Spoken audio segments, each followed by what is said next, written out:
2, 1. And we are recording like Oppenheimer. I've become Death, Destroyer of Worlds. I have become Claire, Destroyer of YouTube. I got, for everybody listening, me and Claire discussed some things we weren't supposed to, me and Miss Lopez, discussed some things we weren't supposed to discuss on episode 370. And I got a 1-week suspension on YouTube. And I can't even tell you what that suspension was for. So if you're curious, go check it out on BitChute and Rumble, episode 370. But today, we've pushed it off for 2 weeks now. I believe we're going to get into the red, black, green axis. Is that correct? Yeah, sounds good, Tommy. Glad to be with you again. Thank you. And for all the new listeners, real quick, could you please introduce yourself? Sure. I'm Claire Lopez. I am the founder and the president of Lopez Liberty LLC. And I've got a long background in both government and private industry and think tank world in national security issues. So here we are. Here we are. And first episode, we talked about, I don't know, we kind of were all over the place. The second one was obviously the wrong think, so we can't discuss that here. It's verboten. But the first time I'd ever read, in your resume, I read about, your specialty and the dangers of HEMPs, high altitude electromagnetic pulses, as well as the Club K missile systems. But again, that's another episode for another time. I had actually never heard of the red, black, green axis, and so you are taking the role of professor today, and I'm going to sit back as the student and have you literally and figuratively school me. So please take it away. Okay, well, thank you. And thanks to all your listeners, your viewers, for chiming in. So red, black, green axis is the term many of us have come to use for the communist revolution that is now threatening our republic. The red part refers to communism, Marxism, Maoism. Today, the leadership of communism in the world is headquartered in Beijing with the Chinese Communist Party. The black part of that is the Black Lives Matter movement, which likewise is Marxist, but also Maoist. And then finally, the green is for the Islamic movement, which here in the United States is represented by the vanguard of the Muslim Brotherhood and all of its front groups. And as unlikely as it may seem at first glance, these three are aligned and they work together. Yeah, but I mean, unlikely, but also not unlikely. I mean, it's, the enemy of my enemy is my ally or friend. It makes sense that they'd all be aligned. Now, they seem radically different because it seems odd, though, right, that you'd be able to have the Muslim Brotherhood be able to work in cahoots with the I guess, global communism, knowing that there's 2 million Uyghur Muslims in concentration camps in China. Now, is that a testament to just their brutal reality of war, and they're like, okay, lost cause, or what is that? How do they overlook that? You'd think they'd Well, be, yeah. I would say this whole alignment, the red, the black, and the green, is opportunistic. It is an alignment of groups, yeah, like you said, exactly, Tommy, that don't at first glance look to be ideologically aligned, but because the enemy of all of them, the foremost, leader of individual liberty, constitutional republic in the world, is the United States of America. We are the ones they all take aim at. I suppose, they probably all think that after the chaos and the revolution, and as they see it or hope for it, that America collapses, that out of that chaos, each one of them thinks, well, they'll be the one to seize power, and they'll settle up between themselves later on. Yeah, right. And it's the same delusion or illusion of all I guess Marxist or communist or Maoist revolutionaries, is when we overthrow the power, I'll be in the elite, I'll be part of the central committee, I'll be in the bureau. And it's like, dude, 99% of you are going to be in the gulag like the rest of us. You're useful morons. Well, people don't know their history anymore. And I mean, Americans don't know history anymore, either ours or the history of other, excuse me, places in the world, like Soviet Russia, like Mao's China, like Pol Pot's Cambodia, like the Castro's Cuba. They don't know what happened in those places when communism came in and really took over, and they don't then see the parallels, the blueprint unfolding here in the United States either. Hmm. So without knowing their history, because they don't get it in school, and haven't for a long, long time. That was part of the plan too. That was Hmm. part of the Marxist agenda. Because they don't have any of that, they lack the ability to see what's happening right now in front of our eyes. To me, what has informed me the most is learning about the business plot, capital B, capital P of 1933 against. I'm sure you're aware of that, correct? The business plot, The what kind of plot? the business plot of 1933 was not taught in school. I only learned about it in the last 3 months of my life. Well, I don't know if you mean the business plot or if you mean, what did they call it? The what was it? The truth operation, I think. I'm not. I think they had several names for it, but Maybe. it's where several of the most powerful people in the world, J.P. Morgan, I think Prescott Bush, and a couple others, tried to hire retired General Smedley Butler to overthrow FDR's White House in Oh, that's a 1933. different thing. Okay, Okay, okay. yeah. They called it the business Yeah. plot, kind of a generic. Point is, the importance of it for everybody listening. Go read up about it. Smedley Butler, the most decorated enlisted or Marine in United States history, gave the famous "War is a Racket" speech 30 years before Eisenhower's military-industrial complex speech. The importance of it, though, is that it was a real-life example of a bunch of wealthy people, by definition, in conspiracy to overthrow a democratically elected leader of none other than the United States. And that's kind of been whitewashed. But once you learn about that and you learn how real it was and how, if it wasn't for Smedley Butler's kind of cunning tactics, it might have happened, all of a sudden, absurd kind of, what is this red, green, black axis? What, but all of a sudden, those seem a lot more realistic because if you don't learn about that, it all seems, oh, yeah, they're going to overthrow the president. It's never happened. But when you learn about what happened in 1933, and you go, oh, you're probably going to be a lot more careful of sticking your head near windows if a sniper shoots at you and misses, and then you see the bullet explode. You go, oh, they're actually there. Because until that happens, it's just kind of that's out there. I'm going in circles now, but the point is yes, removing certain things from the academic curriculum. It does. I mean, it's so cheesy and cliche, but those who don't, learn history are bound to repeat it. And that's kind of what I've gotten out of it. Well, I would go back to the 1930s, but with maybe a little different focus. I think I've talked on your podcast before, Tommy, about my good friend Diana West, and her book came out in 2013 called American Betrayal. And American Betrayal, just for a quick review, was a very meticulously researched book about the infiltration of communism into American society institutions, including government, beginning really shortly after the 1917 revolution in Russia.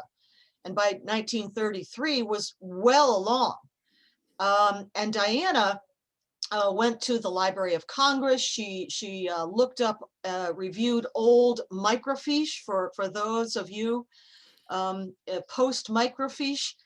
These were strips of Mhm. cellophane on Yeah. which the images of like old newspapers were kept, but also a lot of other research.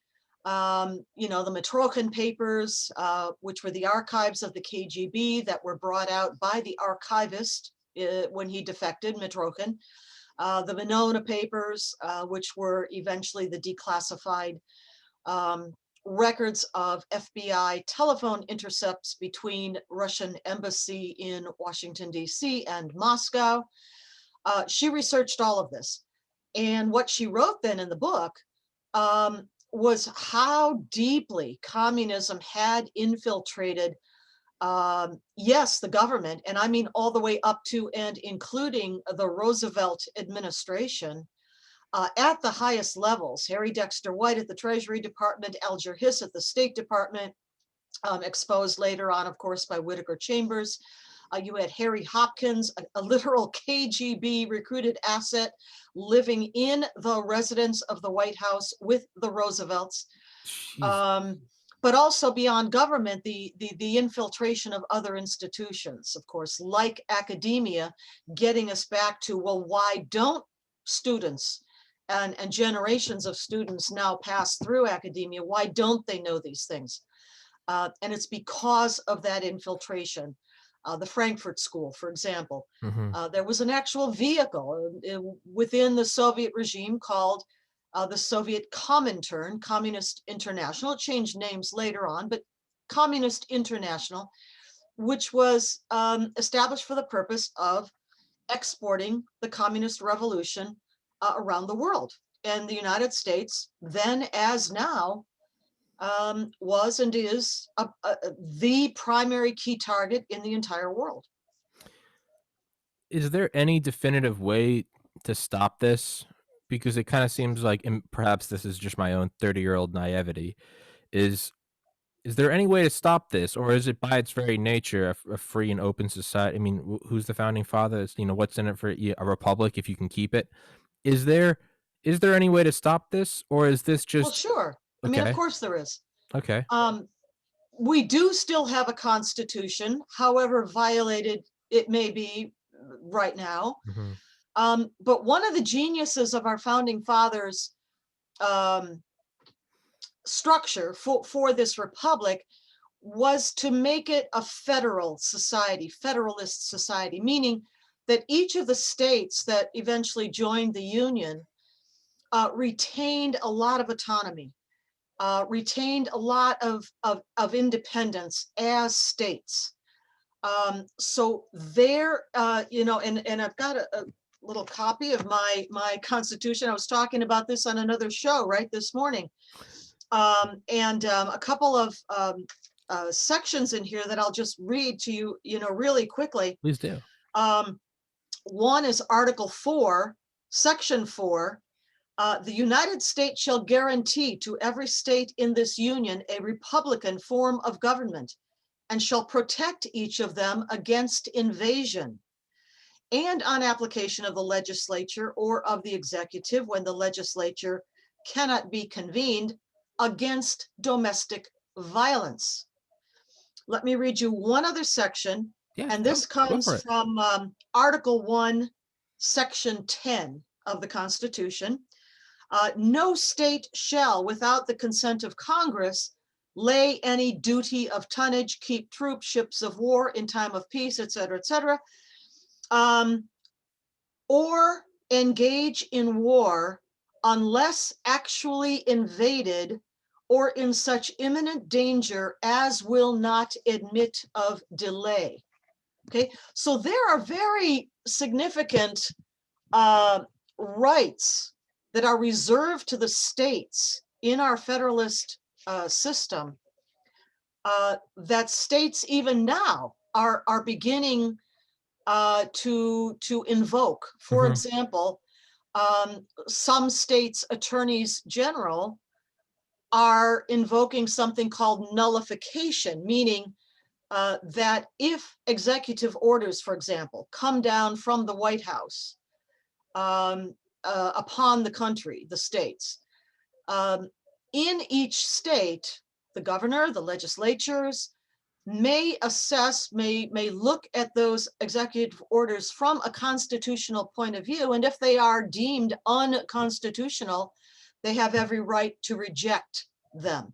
So these are the kinds of things, and what I'm talking about is grassroots action. You Hmm. asked, what can we do about this? It's Hmm. grassroots. It's states' rights. It's the level of the citizen patriot now, in each state at as low down a level as precinct, ward, Yeah. district, on up to county and state. Yeah. And could you say that could you say that we are perhaps seeing, that's what came to my mind when you were reading that, is maybe this is just I'm messing it up. Texas ending the mask mandate and the lockdowns, Sure. Mississippi, perhaps Florida. Yeah, Is sure. this is As well as border states taking action on their own to secure their own borders Yeah, against what? Against invasion, yeah, when actually invaded or in such imminent danger as will yeah, not admit of delay, Article 1, Section 10. yeah, yeah. We're seeing that Sure. right now, right? And it's right And because it's their right, it's their constitutional right to do so. yeah, I mean, we saw. I think it was in the last 2 days, the Biden administration shut down uh, the ICE Twitter warning.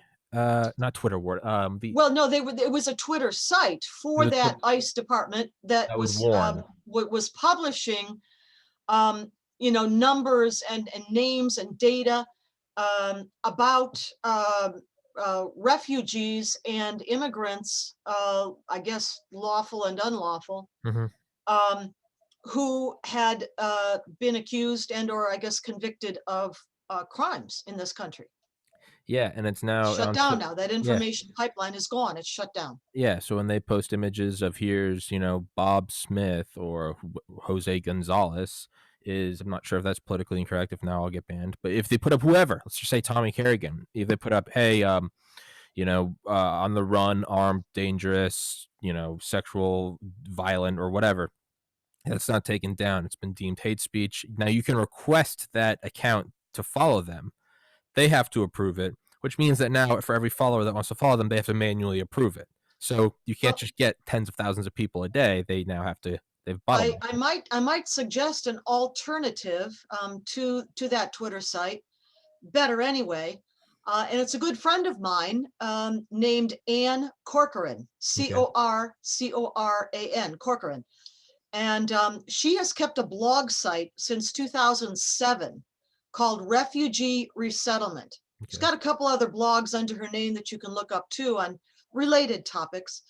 But that's the one here for us on this topic. Refugee Resettlement blog, Ann Corcoran. She has archives going back years to when she started, 2007, about all of these topics. The influx of refugees, where they're going, who's resettling them, who are the main contractors who contract by the head with the Department of State to settle people from all over the world and who knows where in local communities without the say so, without the approval of those local communities.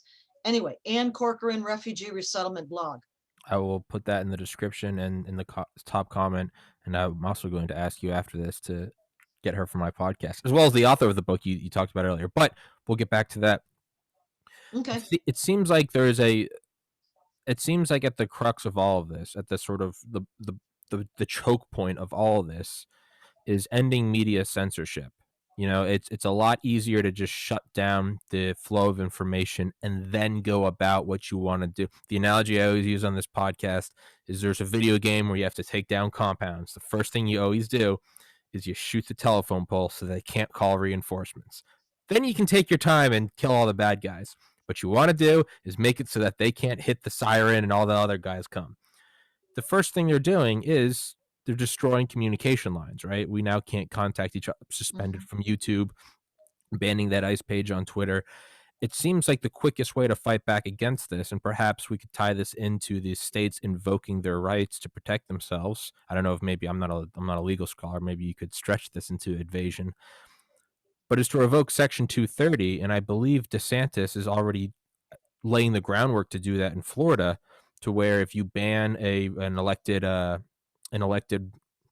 office holder, it's like $10,000 a day per banning of that person on just for Twitter. Is the main thing to go after, work smarter, not harder, is the main thing to go after Section 230 and remove their ability to act as publishers but still be protected as if they're platforms. Well, I wish, but in the last Congress and any Congresses that preceded it, even when Republicans held a majority, they didn't do anything about it. And that's why you see governors like Florida's Governor DeSantis, and there are other governors too, and state legislatures, back to my point, local state legislatures taking steps to pass laws that say if one of these social media giants, takes down free speech, bans someone or a group for reasons that are purely uh, partisan politics, I should say, Hmm. and not because of some egregious offense like pornography Sure. or something like that, Sure. but not legal in that state, depriving someone or some group of free speech according to the laws of that state, then that state will impose a daily fine that's prohibitive on that social media outlet. That's the kind of thing that's happening across the country. Yeah, I had on Bobby Ann Cox 2 days ago, a lawyer who's discussing all of this and kind of educating people on what Section 230 is. And it's, yeah, you can take things down in the writing of the bill is like in good faith. Is it someone putting up child pornography? Are they doxing an Yeah. individual's address and saying, go and attack that guy? That's illegal. And I think everyone Mhm. gets behind that. But the second you start removing someone for discussing elections or discussing vaccines or discussing whatever, then you turn into a publisher, but then you can't be protected against that. So it's, if you want to be the private company and do that, that's fine, but you can't have your cake and eat it too. And I That's it. think, yeah, Yeah. I think we're gonna see. I think I would like to think, and again, as you know, people have always said, I'm nauseatingly optimistic, but I think if we can see Texas take the first steps to ending the mask mandate and reopening, and then very quickly we see, I believe, Mississippi and Alabama jumping behind in line, it kind of seems like a lot of people are just waiting for leaders. And I think that's a, I think that's just a human condition back to the dawn of time. I Well, think if we remember see, yeah, too that there is a whole bunch of other states across the union that never did lock down or impose mask mandates. So it's not only these three or four or those joining now. It's a whole bunch of others that never did have such draconian tyranny in their mm-hmm, states. mm-hmm, So the number is larger than just you those, might just think by looking at Texas and now Mississippi and Alabama. yeah, yeah. And I had on yesterday, I talked to Mr. Derek Gibson, who's running for governor of New York, and he filed his candidacy in 2019, so it doesn't even have anything to do with what's going on with Como lately. But I asked him at the end, I was like, and this guy, and he's like a black Trump. He's politically incorrect. I was like, what are you gonna do about Section 230, man? I was like, what are you gonna do about? He's like, man, I'm seeing my boy DeSantis down in Florida. You ain't have none of that free speech. He's like, you try to take that in my state, I'll find your ass. And I was like, you're my man. I don't even live in New York, but I am now Right. backing you with my full source. But the point is I mean, you have to push back because the most important thing, I mean, what Che Guevara said, the reason why Castro said that Che Guevara was at one point too radical is because he was openly saying you cannot have a free press and also have a people's revolution. You have to control the flow of information. To me, it seems like that's the most, I mean, and it, for simple things though, even like the red, black, green access, even like the Club K missile system, even these things that I would like to think I before this, I always thought I was before I started talking to you, I thought I was well read. And then talking to you, and I realized just how ignorant I am. No, no, no. You're not ignorant. You're not ignorant. But let me, if I might, Please. read from my little copy Yes. here Yes. of the Communist Manifesto, Yes. 1848, Karl Marx, Friedrich Engels. And I think I've mentioned this before, but Yes. bears repeating. Yes. There is a list in the middle or so of this monograph, slim monograph here, of a list of 10 objectives for the communist revolution, right? And I won't go through all 10 of them, but let me read number 6, just number 6. Centralization of the means of communication and transport in the hands of the state. I mean, they told us exactly what communism is and Yeah. what happens when a free people allow communism to take root in their country. Yeah. Yeah, it's so. What is the leading edge for? And you have to excuse me that I keep kind of passing the buck to you, But you're someone who does know infinitely more than I do, and so these are the episodes that I prefer to speak less and hear you speak more because it's you're an interesting person. What is sort of what is the shockwave, the leading edge of the red, black, green axis right now? What is going on right now in 2021? What's the most up to date? What can I mean, I know you named them all earlier, Yeah. but what is more than someone like me could just Google or Well, Wikipedia? it's multi-front, and it's multi-front all at once. I mean, we've gotten to this point. It's not some leading edge. It is multi-point offensive.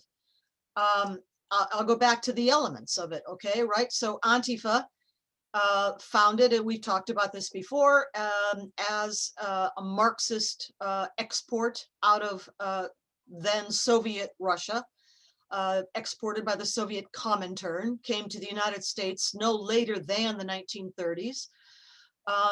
But today we've seen a revival of it here in the States, and aligned with it, working with it, is the Black Lives Matter movement.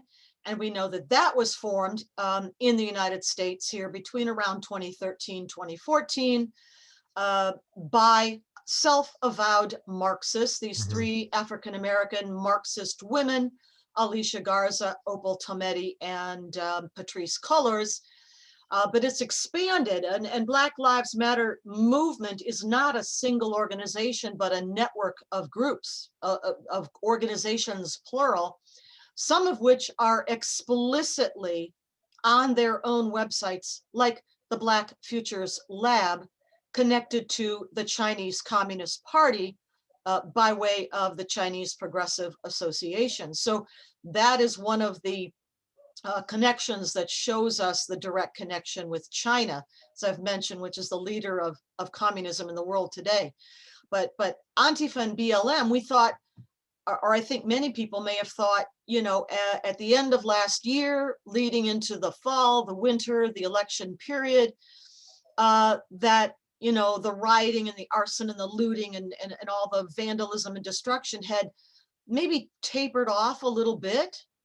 But no, perish the thought, because even on the actual date of the inauguration this year, January 20th, 2021, there were further outbreaks out in the West, Portland, Oregon, Seattle, Washington, Tacoma, Washington, Denver, Colorado, Sacramento, California saw some of this, more rioting by these groups. Again, Antifa and Black Lives Matter movement. The police are out there kind of, sort of, maybe half-heartedly kind of trying to stop it, but not really cracking down in any Mhm. serious way.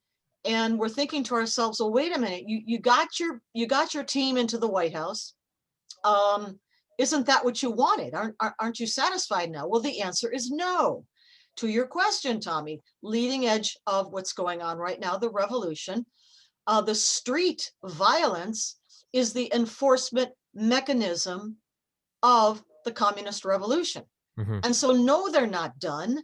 They're not done by a long shot, because we do still have a constitution, some semblance of law and order, if not in Portland, Oregon at this moment, but around the country elsewhere. And we still have, a constitutional republic system overall, basically under assault, but overall it's still there. So the revolution can't be done. Yeah. So that's why you're going to continue to see this violence from Antifa and BLM, which, like I say, they're different, but they work together. Cell structures, each one of them, linkages to European cells in Western Europe, all over. Um, that's not done. It's not over until the West falls. The West, more broadly, Westphalian system of nation states, until that whole concept falls. So I would say that's part of the leading edge, certainly. So that includes the red and the black of my red, black, green axis. But then, as I've said on the show before, go to any of the websites or the home pages or the social media pages of the leading Muslim Brotherhood front groups in this country, CARE, MAS, MPAC, et cetera, and you will see a continuing drumbeat of posts about solidarity with the Black Lives Matter movement. So there's that linkage. Um, and so it continues. It's not ending. It's not over because we haven't fallen yet, and we have no intention of falling. Yeah. Yeah, this isn't a boxing match where the ref calls it. When the guy's on the ground, they're gonna keep hitting him until his skull splits open. They're not gonna stop, and it's kind of the illusion of, like, appeasement, right? Appeasement doesn't work. You got your guy in the White House, what more do you want? They want you dead. They want you dead, and they want the system to collapse. For the green aspect of the red, black, green axis, could you say that it seemed like we saw in the early 2010s, early to mid 2010s, with the massive waves of refugees into Europe, and seemingly stopped when Trump won, as opposed to I think what they thought was going to happen with Hillary winning instead. Trump seemed to have put a stop to what was, I've heard the term the Kalergi plan. For everyone listening, I don't know why I'm trying to inform you. I sure you know is the Kalergi plan, Kalergi plan, where you flood countries with refugees from the Middle East and from Africa, and use it to overthrow their system from within. Each woman goes there, has 10 kids. Within a generation, you dominate the society. You don't even need to overthrow it. You can actually democratically elect whatever you'd like. Is that the next wave we're going to see? Did Trump manage to put a pause on that for 4 years? That's one thing that I would not necessarily give credit to President Trump for, although there's Okay. plenty else. Okay. But look at what happened in those preferred destination countries of Western Europe. I mean, Germany, Northern European, Western Mm-hmm. European countries like Germany, like some of the Scandinavian countries Mm-hmm. and so forth. Not to mention Central European countries, like, for example, Hungary. What did they do? They had enough at a certain point. Yeah. They put up what? Oh, horrors. They put up walls. They put up fencing. They put up barriers. Poland. Yeah. Poland did not accept them at all, and came to disagreements, out and out disagreements with the European Union.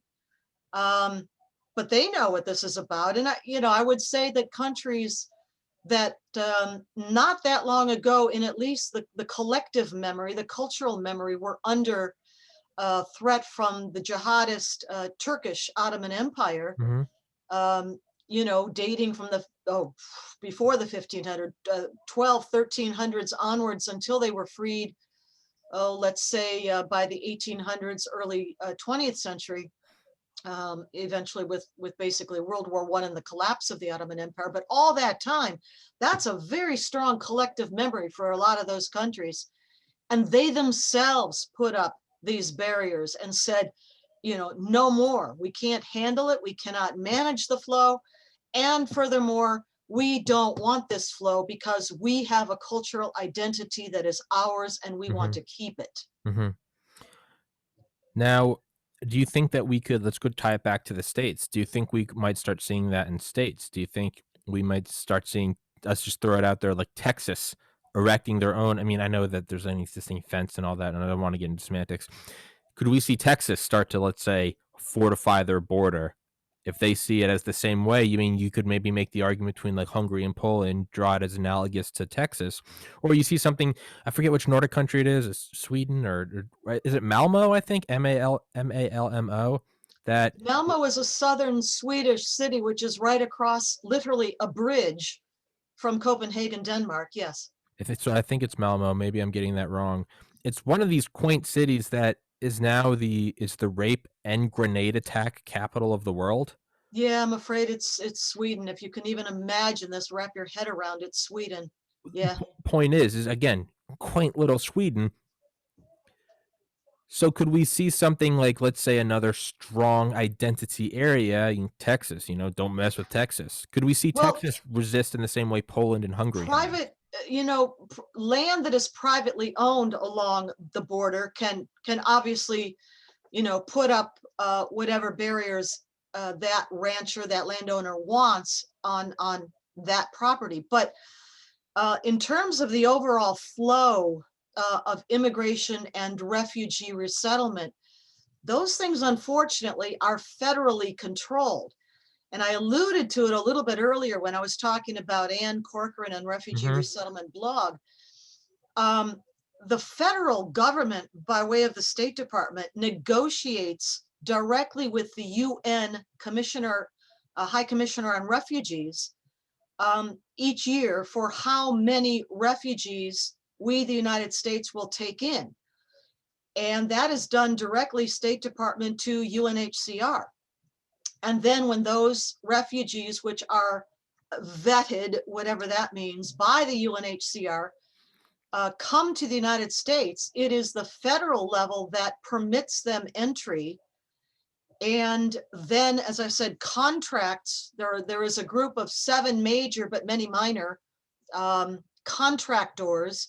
Many of them are faith-based, like Catholic Charities, like HIAS, which used to be called Hebrew Immigrant Aid Society, the Methodist, Lutheran Social Services, and many others, lots faith-based. In other words, of these major contractors, they contract, financial contract with the State Department to resettle whatever refugees the State Department has agreed to let in that year. Mm-hmm. And then those contractors set up contractor offices in different places around the country without the permission or the involvement of either the state, the governor, the state legislature, or the municipality, the town, the city. They have no say-so, none whatsoever, until the buses come rolling into town. And then those contractors are responsible for settling those people for 3 months, 90 days, after which, for their entire lives, the unfunded mandate to care for their health, welfare, housing, education, etc., falls on the state. What the hell? Now, if you don't think this is crazy, states have tried to push back on this, and there are bills that were proposed, at least proposed in Congress, to change this. Brian Babin of Texas proposed a bill some years ago. Let's see, several more in different places around the country have proposed bills that languish, they never get anywhere, to change this state of affairs. But this is how it happens. So, the question, can a state, a city, a town say no? Well, no, they can't. Federally speaking, they cannot, because it's the law right now. It's a federal law. You want that changed? I would suggest going to your representative in Congress, because that's where it has to be changed at the federal level. How come you haven't run for president? Because I don't want anything to do with politics. Well, Ever. that's exactly why you should be it, right? It's the cheesy Harry Potter quote, No, right? thank you. No, I no. do policy, not politics. Okay, agree to disagree. But it's like the cheesy Harry Potter quote, right? Those who want to be a leader shouldn't be a leader. So it then implies those who don't want to be a leader should be a leader. And unfortunately, Claire, that means that the target is right on your back. You have to run. No, thanks. You don't have an option. I'm not asking. It's so. How far are we going to see? Because right now we see, I believe, is it Idaho? There's talk of secession of counties to join. Is it parts of California to join I've Idaho? heard this. Yeah, I've heard this out west. Yeah. Okay. Can Pacific, you expand on that a little bit? Western border states. Would you be able to expand on that a little bit? Do you think there's any legitimacy to it? At the moment, it's just massive frustration with what's going on out there, right? I don't know that any of that will, come to fruition, but the very fact that people and even districts are talking about it, I think is a warning sign about, where we've come to in this country. Yeah.